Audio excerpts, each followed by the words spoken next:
Hello बच्चों, how are you all? Welcome to ABC.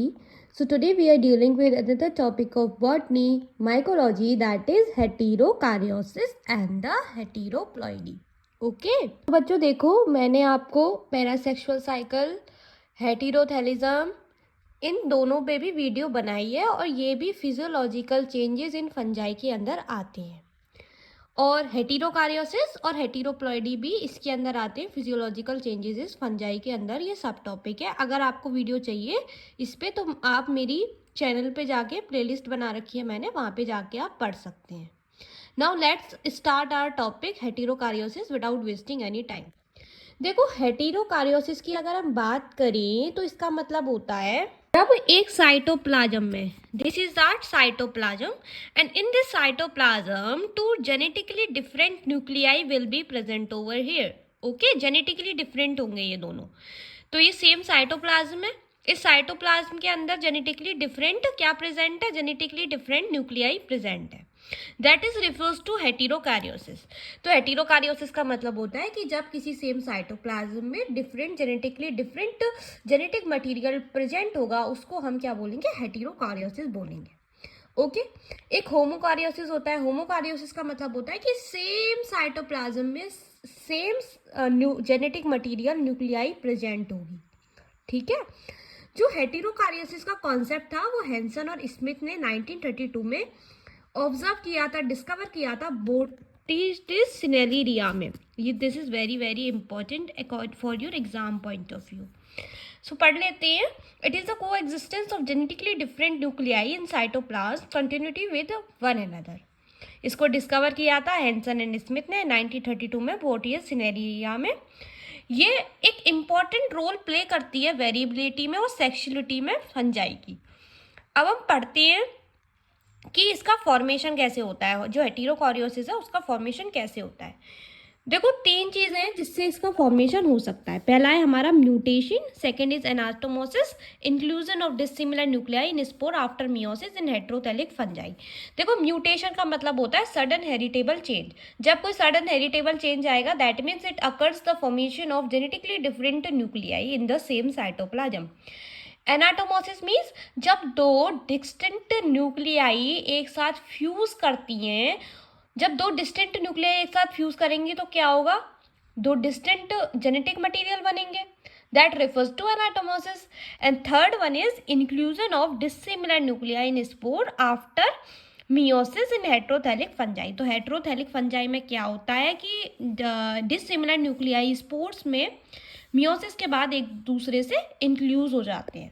Okay तो इन तीनों को हम डिटेल में पढ़ लेते हैं। तो सबसे पहला है mutation. A high frequency of mutation is characteristic of fungi, the main source of variability. देखो, म्यूटेशन का मतलब है sudden heritable change. Sudden heritable change, जब किसी में भी सडन हेरिटेबल चेंज आ जाता है किसी प्रोसेस में, उसको म्यूटेशन बोलते हैं। तो देखो, जो फ्रीक्वेंसी होती है म्यूटेशन की फंजाई में वो हाई होती है और ये मेन सोर्स है वेरिएबिलिटी का। दूसरा है हमारा एनाटोमोसिस। एनाटोमोसिस का मतलब है हाइफी का फ्यूजन। दो डिसिमिलर हाइफी एक साथ जब फ्यूज करेंगी तो एनाटोमोसिस की प्रोसेस देखने को मिलेगी। Fusion is mostly intra specific. जो फ्यूजन होता है वो मेनली इंट्रा स्पेसिफिक होता है, मतलब दो डिफरेंट फंजाई के थैलस के बीच में होगा। Nuclear migration from the point of fusion to the remainder of the mycelium take place heterokaryotic mycelium। तो जो न्यूक्लियर माइग्रेशन होता है जहाँ से फ्यूजन होता है उससे माइसीलियम का फ्यूजन टेक प्लेस होता है और ये हेटेरोकारियोटिक माइसीलियम में देखने को मिलता है। इसमें डेवलपमेंट होता है हेटेरोकारियोन का बेसिडियोमाइकोटा में। इसके बाद है inclusion of dissimilar nuclei in spore after meiosis in heterothallic fungi. So meiosis result in the production of genetically different nuclei sharing common cytoplasm। तो देखो, meiosis होता है उससे क्या होता है कि प्रोडक्शन होता है दो डिफरेंट जेनेटिकली डिफरेंट न्यूक्लियाई का जो कि सेम साइटोप्लाज्म को शेयर कर रही हैं।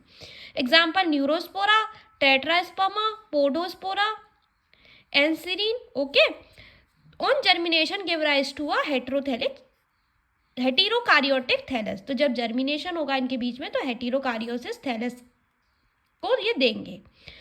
इन the asexual phase occurs frequently in multinuclear diaspores. तो मल्टीन्यूक्लियर डिस्पोर्स में एसेक्सुअल फेज जैसी कंडीशन देखने को मिलती है। तो बच्चों मैंने एक डायग्राम भी बनाया है for representing the heterokaryosis process for you.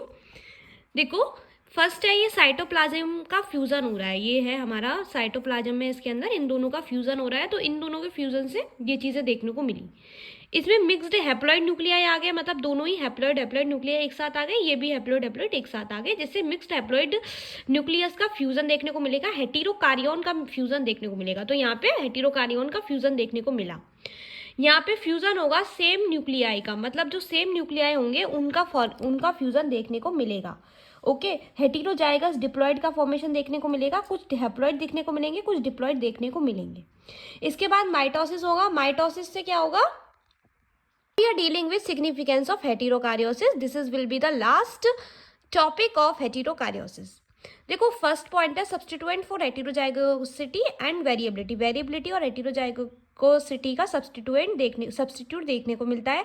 हेटेरोकारियोसिस और पैथोजेनिसिटी देखने को मिलती है, जैसे कि इस्मत में और रस्ट में न्यू रेस का ओरिजिन देखने को मिलता है, और ये इनिशियल स्टेप होता है पैरासेक्सुअल साइकिल का। This is all about the significance of heterokaryosis and the topic of heterokaryosis is completed over here. Now we are dealing with heteroploidy. बच्चों हेटेरोप्लॉइडी की अगर हम बात करें तो हेटेरोप्लॉइडी का मतलब होता है कि किसी एंटायर पूरे ऑर्गेनिज्म में कितने नंबर ऑफ क्रोमोसोम प्रेजेंट हैं पर न्यूक्लियस में। पर न्यूक्लियस में कितने नंबर ऑफ क्रोमोसोम प्रेजेंट हैं पूरे ऑर्गेनिज्म में या किसी ऑर्गन में या सेल में, उसको हेटेरोप्लॉइडी बोलेंगे। ओके, हेटेरोप्लॉइडी जो होती है वो हैप्लॉइड भी हो सकती है, डिप्लॉइड भी हो सकती है, ट्राइप्लॉइड भी हो सकती है और टेट्राप्लॉइड भी हो सकती है। हैप्लॉइड मतलब एक कोशिकीय होगी, डिप्लॉइड मतलब दो कोशिकीय होगी, ट्रिप्लॉइड मतलब तीन कोशिकीय होगी, और टेट्राप्लॉइड मतलब चार कोशिकीय होगी। हैव वन और more extra chromosome from normal euploid number. तो एक न्यूप्लॉइड नंबर से उसमें एक या एक से ज़्यादा एक्स्ट्रा क्रोमोसोम का प्रेजेंस देखने को मिलेगा, जैसे कि N+1 में। और यही हमारा एक टिपिकल एग्जाम्पल हो जाता है यूकारियोटिक स्टेट का। ठीक है, that is all about the heteroploidy. And now with this your unit of mycology is fully completed. अब मैं एक वीडियो बनाऊंगी जिसमें आपको MCQ दूंगी, इसके माइकोलॉजी के इम्पॉर्टेंट MCQ दूंगी, और कुछ शॉर्ट आंसर्स टाइप क्वेश्चन दूंगी और कुछ लॉन्ग आंसर टाइप क्वेश्चन दूंगी, जिसके बाद आपका ये पूरा यूनिट अच्छे से कंप्लीट हो जाएगा। मतलब इसके बाद हार्डली 1 या 2 वीडियो आएगा, उसके बाद माइकोलॉजी की यूनिट कंप्लीट हो जाएगी। इसके बाद मैं आपको लाइकेनोलॉजी पढ़ाऊंगी, लाइकेंस के बारे में पढ़ाऊंगी। ओके, तो अगर आपको स्क्रीनशॉट लेना है तो प्लीज़ आप ले लीजिए, मैं अभी दिखाती हूँ आपको।